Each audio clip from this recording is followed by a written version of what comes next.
आपने अयोध्या के बहुत सारे आश्रम नजदीक से देखे हैं और देश के तमाम आश्रम देखे हैं।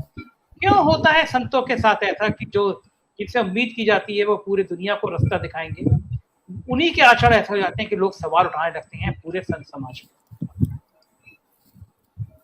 देखिए संजय भैया, सबसे पहले तो गुरुजी बैठे हैं, हमारे महंत बैठे हैं हेमंत जी, इनको प्रणाम। ये आपने महंत की बात, ये आपने हेमंत भैया को महंत की बात आज बहुत अच्छी। महंत यही है, गुरुजी हैं। लेकिन मैं गारंटी दे रहा हूं कि हमारे गुरुजी जो हैं बहुत से ऐसे व्यसन हैं जिनसे बहुत दूर हैं, और ये कभी भी जो जिस तरह की जिन घटनाओं पर हम बात कर रहे हैं ऐसी घटना नहीं होगी, ये मैं आपको आश्वस्त करता हूँ। देखिए, सबसे बड़ा दुर्भाग्य संजय भैया ये है कि हम साधु के साधुत्व की जगह क्या डिस्कस कर रहे हैं। जैसा कि अभी अमित जी ने बताया, सीडी, अब ये सीडी कौन से प्रवचन की है, किस प्रवचन की सीडी है? क्या ये रामचरितमानस जो उसका कोई गान है इसके अंदर? ये सीडी किस तरह की है? ये सीडी किस तरह की है? ये सीडी जी, मतलब ऐसी सीडी है जिसका हम परिवार में डिस्कस नहीं कर सकते, अपने बच्चों की भी डिस्कस नहीं कर सकते। दूसरा क्या डिस्कस हो रहा है? प्रॉपर्टी के बारे में डिस्कस हो रहा है। प्रॉपर्टी कितने की है? जिस साधु का घर 100 करोड़ रुपए का हो, जैसा कि अमित जी बता रहे हैं, तो आप समझ लीजिए प्रॉपर्टी कितने की होगी, 1000 करोड़ 2000 करोड़ की होनी चाहिए। तीसरा जो आनंद गिरी है, कल हम लोग डिस्कस कर रहे थे कि भप्पी लहरी से ज्यादा सोना पहनते हैं, प्रधानमंत्री जैसी महंगी BMW और लैंड क्रूजर जैसी गाड़ियों से चलते हैं, चार्टर जहाज से चलते हैं, जिससे अंबानी, अडानी या देश के 15-20 जो औद्योगिक घराने हैं वो जिनके पास जहाज है वो जहाज से चलते हैं। और हमने ये भी देखा आनंद गिरी के बारे में कि ऑस्ट्रेलिया में एक यौन शोषण का केस हुआ, जिसमें ना सिर्फ FIR हुई और ना ही उनको डिटेन किया गया, उनको अरेस्ट किया गया उसमें। और ऑस्ट्रेलिया की पुलिस की जो साख है वो उत्तर प्रदेश की गाड़ी पलटने वाली पुलिस जैसी नहीं, वहाँ फर्जी केस नहीं होते हैं। सूचना विभाग या गृह विभाग के कहने पर फर्जी केस नहीं होते हैं, ऑथेंटिसिटी है, क्रेडिबिलिटी वहाँ की पुलिस की। अब आता हूँ मैं उस केस पर जो इलाहाबाद का केस है। देखिए, इलाहाबाद का जो केस है, बार बार आ रहा है कि सब प्रॉपर्टी डिस्प्यूट थे, प्रॉपर्टी डिस्प्यूट थे। उसमें एक समाजवादी पार्टी के राज्य मंत्री का दर्जा लिए नेता थे, उसमें एक BJP के नेता थे, उसमें एक IPS ऑफिसर थे। मुझे नहीं लगता है कि ये प्रॉपर्टी डिस्प्यूट को लेकर आत्महत्या हुई। आत्महत्या कभी भी प्रॉपर्टी डिस्प्यूट को लेकर नहीं होती, प्रॉपर्टी डिस्प्यूट को लेकर हत्या होती है। AK-47 चलती है उत्तर प्रदेश में अगर 1000 करोड़ की प्रॉपर्टी होती है, ठीक है। तो आत्महत्या क्यों हुई? क्योंकि अब पोस्टमार्टम रिपोर्ट आ गई है, पुलिस का बयान आ गया है कि साहब ये आत्महत्या थी।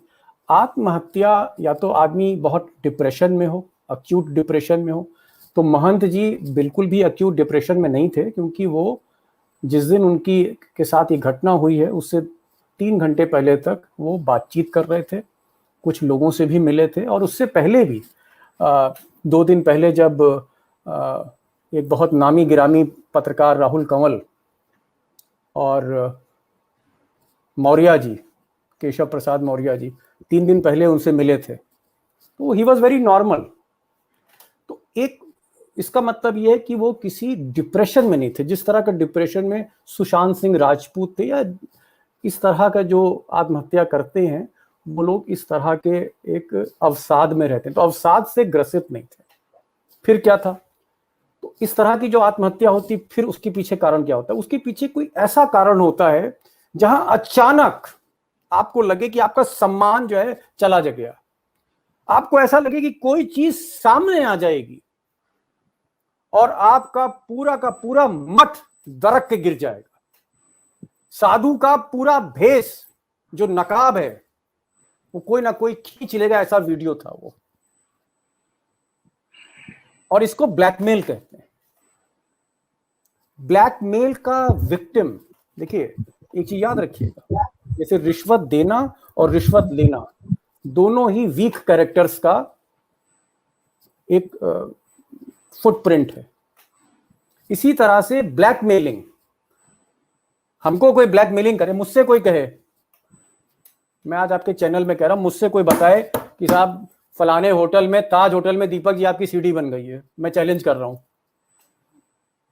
बताए हमको, कोई अजय शुक्ला बताए हमसे कि चंडीगढ़ के होटल में हमारी सीडी बनी है। सीडी उसी की बनती है जो हैबिचुअल होता है, ये कैरेक्टर है। और ब्लैकमेल वही करता है और वही होता है जिसका चरित्र बहुत कमजोर है। ये इसकी घटना है।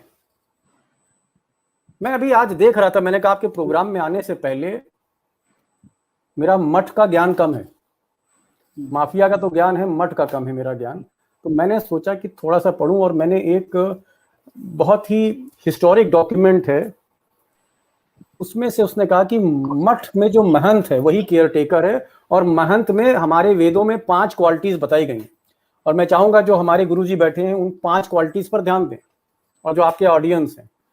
पहली क्वालिटी, 5 क्वालिटी में पहली क्वालिटी जो महंत की होनी चाहिए, जो पहला गुण होना चाहिए, वो है अहिंसा, नॉन वायलेंस। वो ज्यादा तेज नहीं बोलेंगे, वो ऐसी कोई भी चीज नहीं करेंगे जो हिंसक प्रवृत्ति की हो, आसपास गनर भी नहीं रखना चाहिए। नंबर 2, सत्य। ये दूसरा 5 में से सेकंड जो क्वालिटी है, दूसरा गुण है, वो सत्य है। और अगर सत्य का मार्ग होता तो ये नौबत ना आती।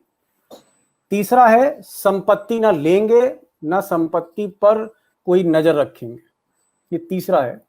और अपने मठ को जो चलाएंगे वो बहुत वॉलंटरी बेसिस पर चलाएंगे। उसकी मठ की प्रॉपर्टी होगी, मठ की संपत्ति होगी। राजा मठ को संपत्ति देगा, क्योंकि मठ मूलतः विश्वविद्यालय थे जहां संत पढ़ते थे। तो राजा मठ को धन भी देगा, जमीन भी देगा, लेकिन उस जमीन पर हक महंत का नहीं होगा, महंत एक केयरटेकर होगा। चौथा पॉइंट, आत्मसंयम। आत्मसंयम अगर हमारा है, विल पावर है, तो हमारा बल कभी भी, जो चारित्रिक बल है, कभी कमजोर नहीं होगा, और सीडी हमारी नहीं बन सकती। अजय भैया सही कह रहे हैं? अजय शुक्ला जी सुन रहे हैं आप? अगर हमारे अंदर आत्मसंयम है तो क्या हमारी सीडी बन सकती है? तो क्या हमारी सीडी बन सकती है? कभी नहीं बन जी, बिल्कुल नहीं बन सकती है, बिल्कुल नहीं बन सकती है, दैट्स सही। और 5वां है सहनशीलता। ये 5 चीजें बताई गई, क्वालिटीज बताई गई हैं एक साधु की। और मुझे लगता है कितनी क्वालिटीज हैं, अमित जी से आप पूछिएगा, क्योंकि मेरा कभी भी इंटरेक्शन नहीं रहा। अब मैं आता हूं criminalisation of the sadhus, of the saints. देखिए, अयोध्या में हमने एक स्टोरी करी थी, और उसमें तकरीबन रमा शरण अवस्थी जी हमारे सहयोगी थे, उनकी मदद से हमने वो स्टोरी करी। और वहां पर हम थाने में गए, उस वक्त के जो कप्तान साहब थे उनसे मिले। अब पता नहीं मुझे क्या हाल है, लेकिन आज से 15 साल पहले 250 से ज्यादा ऐसे मामले थे जहां पर साधु संत पर आपराधिक मामले थे, और बहुत से साधुओं की हिस्ट्री शीट थी, और बहुत से ऐसे साधु थे जिनको गनर मिले हुए थे, और बहुत से ऐसे साधु भी थे जो लाइसेंस्ड वेपन्स लेके चलते थे। अब अगर आप आ जाएं हरिद्वार में, हरिद्वार की भी स्थिति यही है। वहां भी बहुत से ऐसे साधु हैं जिनके ऊपर आपराधिक मामले हैं। एक स्टोरी मैंने जरूर इन्वेस्टिगेट करी थी, और वो स्टोरी थी रामदेव जी की। रामदेव जी के जो गुरु थे, जिन पर ये पतंजलि ट्रस्ट बना है, वो भी अचानक एक दिन नहर के किनारे हरिद्वार में टहलने निकले थे, और टहलने के बाद वो घर नहीं लौटे। और उसमें सबसे पहला नाम बालकृष्ण का और रामदेव जी का आया था। बाद में उस पूरे मामले में शायद फाइनल रिपोर्ट लग गई थी। ये रामदेव जी का इतिहास है।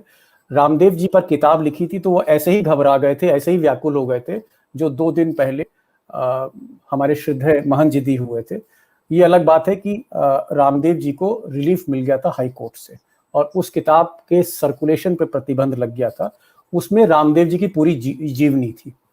मैं ये कहना चाह रहा हूं कि ये अगर हाल रहा, ये जो घटना हो गई, इसका राजनीतिक फायदा और नुकसान क्या होगा? सबसे पहले मैं चाहूंगा कि हमारे गुरु हेमंत तिवारी जी इस पर बताएं कि इसके राजनीतिक लाभ और नुकसान किया है, क्योंकि 6 महीने के बाद चुनाव है। दूसरी चीज, मैं पुलिस इन्वेस्टिगेशन पे भी उनसे पूछना चाहता हूं हेमंत जी पे, कि आपने कहा आनंदगिरी आनंदगिरी आनंदगिरी, और आनंदगिरी को डिटेन किया गया, आनंदगिरी को सहारनपुर या हरिद्वार जहां से थे उनको मौके वारदात पे लाया गया। अगर इतना बड़ा मामला है कि अखिलेश यादव कह रहे हैं कि हाईकोर्ट के एक सिटिंग जज से इस पर जांच कराई जाए, तमाम साधुओं की मैंने बाइट सुनी है, उन्होंने कहा कि सीबीआई जांच हो। पूरे देश भर में जितने टीवी चैनल हैं, चाहे गोदी मीडिया के हों चाहे 4 PM मीडिया के हों, ये सब इलाहाबाद में जाके लाइव कर रहे हैं। अगर ये घटना इतनी बड़ी है और इस घटना के केंद्र में अगर आनंदगिरी है, तो आनंदगिरी से इंट्रोगेशन आपने कितने घंटे किया? आपने पुलिस रिमांड क्यों नहीं ली? उनको जेल भेज दिया आपने? इतना बड़ा मामला है, इसके इतने लूपहोल्स हैं, इतनी ज्यादा जानकारी हो सकती, उनसे विवाद था क्या, प्रॉपर्टी का विवाद था क्या, सीडी का विवाद था, कितने घंटे कितने दिन इंट्रोगेशन हुआ है? अगर जेल भेज दिया गया है आनंदगिरी को, तो ऐसी जल्दबाजी क्या थी जेल भेजने की? क्या ये ओपन और शट केस है? आप सीबीआई को केस नहीं दे रहे, आप कोई इंडिपेंडेंट जांच नहीं कराना चाह रहे, आप इसमें जुडिशियल इंक्वायरी नहीं कर रहे, आप हाईकोर्ट के जज को इन्वॉल्व नहीं कर रहे हैं, और जो मुख्य संदिग्ध है और जो आरोपी है आप उसको आनंद फानन में जेल भेज दे रहे हैं। ये इन्वेस्टिगेशन हो रहा है। तो बहुत से ऐसे सवाल हैं। और लेकिन एक सवाल दीपक जी मैं आपसे जानना चाहता हूँ, आप क्राइम की दुनिया में आपने बहुत सारा काम किया है, एसआईटी बनती है, एसआईटी में डिप्टी एसपी के नेतृत्व में एसआईटी बनती है, कोई भी आईपीएस अफसर एसआईटी में रखा नहीं जाता। जब पहली बार जो व्यक्ति लाश देखता है महंत जी की टंगा हुआ, वो नौकर सबसे पहले फोन करता है वहां के आईजी केपी सिंह को, और वो भी सरकारी सीओजी पे नहीं, उनके निजी व्यक्तिगत फोन पे। मतलब देखिए, नौकर फोन कर रहा है आईजी के व्यक्तिगत फोन पे, वो कंट्रोल रूम फोन नहीं कर रहा, वो पुलिस को फोन नहीं कर रहा, आईजी को कर रहा है। दोनों पक्ष आईजी की भूमिका को संदेह में मान रहे हैं, बावजूद इसके आईजी इस जांच को कर रहे हैं, और जो एसआईटी बनी है उसमें कोई भी आईपीएस नहीं है। 24 घंटे से ज्यादा समय हो गया सीबीआई जांच की मांग को, हाईकोर्ट के सिटिंग जज की मांग को, लेकिन वो जांच नहीं की जा रही है। क्या लग रहा है दीपक जी, कुछ ऐसे राज हैं जिनको छुपाने की कोशिश की जा रही है? कुछ बड़े नौकरशाह हो सकते हैं, कोई बड़े राजनेता हो सकते हैं, या कोई ऐसा खुलासा हो सकता है जिसके सामने आने से बहुत बड़ा हड़कंप बच जाए, इसीलिए ना सीबीआई को दिया जा रहा है ना हाईकोर्ट के सिटिंग जज को दिया जा रहा है? देखिए, सबसे बड़ी बात जो मुझे लगती है कि एक भगवा सरकार है, और भगवा सरकार में एक भगवाधारी महंत जो अखिल भारतीय अखाड़ा परिषद के अध्यक्ष, उनका एक ऐसी रहस्यमय परिस्थिति में मरना, जैसा कि गुरुजी हमारे बोल रहे हैं कि हो सकता है ये हत्या हो सकता है आत्महत्या ना हो।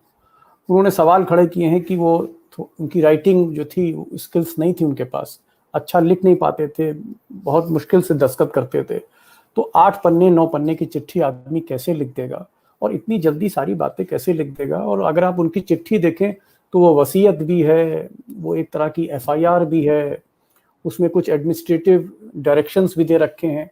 तो ये पूरा ऐसा लगता है जैसे या तो कोई डिक्टेट करा रहा है, या इसको 15-20 दिन में तैयार किया गया। और 15-20 दिन में अगर चिट्ठी लिखी है तो बीच में वो सबसे मिल रहे हैं, हंस रहे हैं, बहुत से इसमें सवाल हैं। मुझे ऐसा लगता है कि शर्मिंदगी से बचने के लिए, देखिए शर्मिंदगी हमें भी हो रही है, मैं बहुत, इसलिए मैं जो भी, मैं अभी 50% और बोल सकता हूँ इस पर, कुछ अधिकारियों से बात हुई वो भी आपके सामने रख सकता हूँ, लेकिन ये जो विषय है बहुत शर्मिंदगी का है।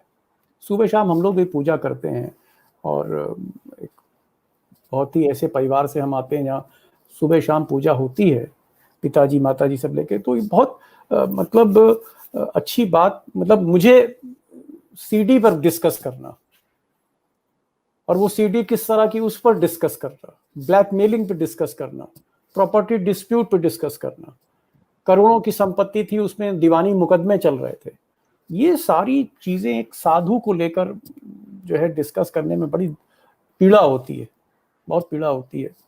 और कोई माफिया सरगना होता, मुख्तार अंसारी होती तो मैं बहुत कुछ बोलता, ब्रजेश सिंह होता मैं बहुत कुछ बोलता, एक एक चीज बताता, एक एक केस के बारे में बताता। लेकिन अब महंत जी के बारे में, और वो भी एक उनके ऐसे एस्पेक्ट के बारे में, उसको खुलकर ऑडियंस के सामने रखना, मतलब आपकी प्रोग्राम को महिलाएं भी देखती हैं, बहनें भी देखती हैं, हर तरह का हर तबका देखता है। बहुत चीजें डिस्कस करने में एक आस्था को ठेस लगती है, धर्म की भी हानि होती है।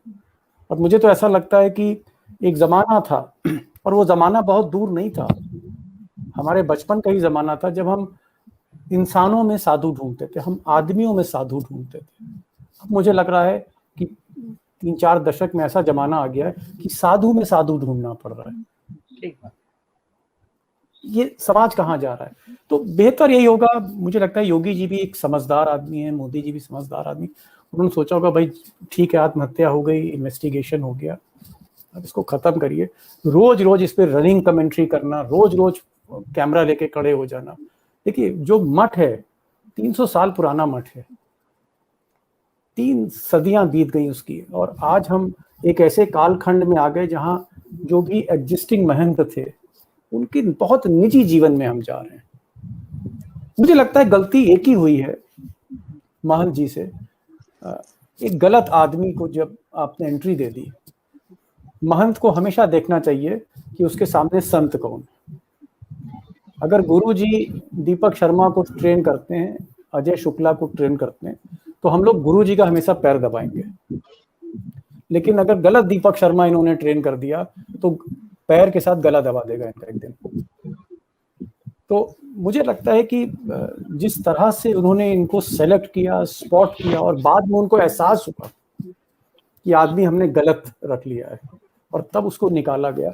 यहीं पर जो साख है बाघंबरी मठ की, इस 300 साल पुराने मठ की, उसको पहली जो चोट लगी है वो यही लगी है, आनंद का आना और आनंद का जाना। बट मैं आपसे ये गुजारिश करूंगा संजय जी, मैं कभी आप 4 PM हमेशा अपनी तरह की खबरें सोचता है, फ्रीडम ऑफ एक्सप्रेशन है, और फ्रीडम ऑफ एक्सप्रेशन के लिए आपने बहुत रिस्क लिया है ना, कभी भी आप पे FIR हो सकती है। तो आप एकमात्र ऐसे YouTube चैनल हैं जिसकी चर्चा दिल्ली में हो रही, न्यूज़ लॉन्ड्री आपके बारे में लिख रहा है कि भाई एक पत्रकार है जो योगी सरकार से लड़ रहा है। इसलिए मैं आपसे कभी कंटेंट के लिए नहीं बोलता हूँ कि आप ये कंटेंट कर लीजिए, आप इस पर बहस कर लीजिए, लेकिन आज पहली बार मैं आपसे कह रहा हूँ कि अब इस टॉपिक को शर्मिंदगी होती है सुनने में, शर्मिंदगी होती है डिस्कस करने में।